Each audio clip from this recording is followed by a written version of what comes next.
I'm Jennifer Hensley with Playmaker Coaching. Today, we are talking about how to create a strategic, intentional, consistent plan that really works for you so that you don't have to feel like you're going backwards because you might not know it, but today's backwards day. And sometimes, we can feel like we're doing this dance, or at least I tell my coach all the time. Sometimes I'm like, oh, one step sideways, one step backward. Hopefully there's more steps forwards than backwards. Well, that's what we want to talk about today is how do we get more of those steps going in the direction that you want to go for your vision, for your firm and for your practice, so that you can make the impact that I know that's so important to you, just like it is to me. So here's how we've been doing this with one of our clients, and we do for our own practice here at Playmaker that might be helpful to you to incorporate this SVC approach. Be strategic, provide value in an authentic way that works for you, and make sure that you can do something that's consistent and connected to your vision and priorities, because that's what's going to make all the difference for you. So it starts by coming up with what is your strategy? What are those things that are important to you in your business in terms of the type of business that you want to create, the experience you want to provide, the impact you want to have, who you want to work with, all of those kinds of things. But we don't have to make this complicated. So how this worked with one of my clients and everything is we've been working together for a period of time. And now we're talking about, okay, what's his scorecard for the year? What are his goals? And he's got some revenue goals, some case size goals to work with more of his ideal clients, do more discovery or fact finders with them. So we really narrowed that down and say, hey, let's not just have the high level production goals of here's how much revenue, but let's really talk about, what is that going to mean in terms of the activity or the type of people that you're meeting with to get there. Then we took it the next step forward. And in terms of identifying that plan, we created his lead generation plan. So determining how is he going to use speaking engagements, networking, his strategic alliance to help generate those types of leads, because certainly you can keep asking and that's important.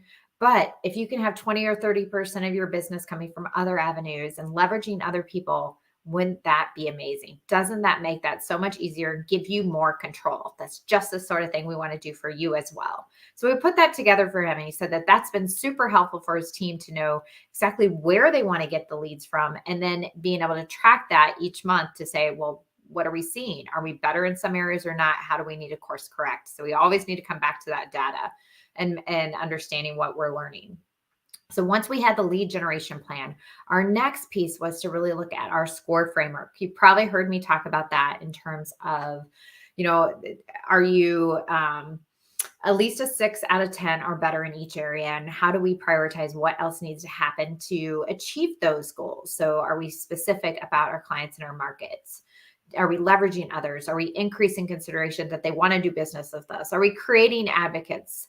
Are we nurturing relationships? All those elements and everything. And do we most importantly have this playbook that's kind of the wrapper that helps us to be consistent?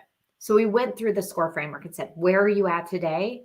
And if we want to make this better, what would that look like?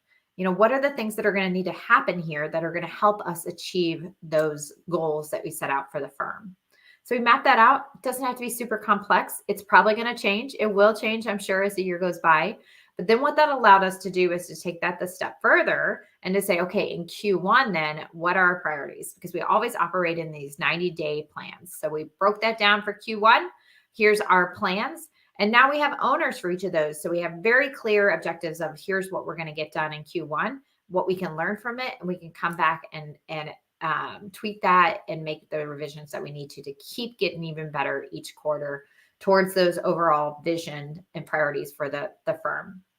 So it starts with having that strategy, coming up with a scorecard of what does success look like? How are we going to monitor that, or not monitor that, but how are we going to measure that and know what's working and what's not working?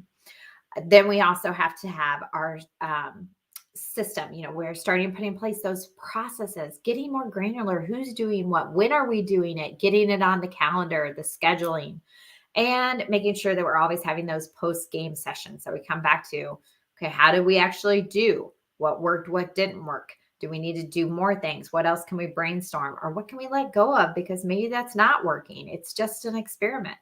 So use that framework to be strategic, provide value in an authentic way, and be consistent and connected to your business so that you can see the results that you want. You can have more control. You can live the type of business that you want to live, doing the things that give you the most energy. So if you want to talk more about how we actually do that, see some examples of how we walk clients through that and really take it from theory to practice and what that would look like for your business, we'd love to have a conversation and be a resource for you at Playmaker. Otherwise, we'll be back next Tuesday. We always like to talk a little bit about what things we're seeing and hearing with our clients and in our own business so that you know that, hey, these are real life things that we're learning from and what works and what doesn't work. We'll see you next Tuesday at the same time. Have a great week.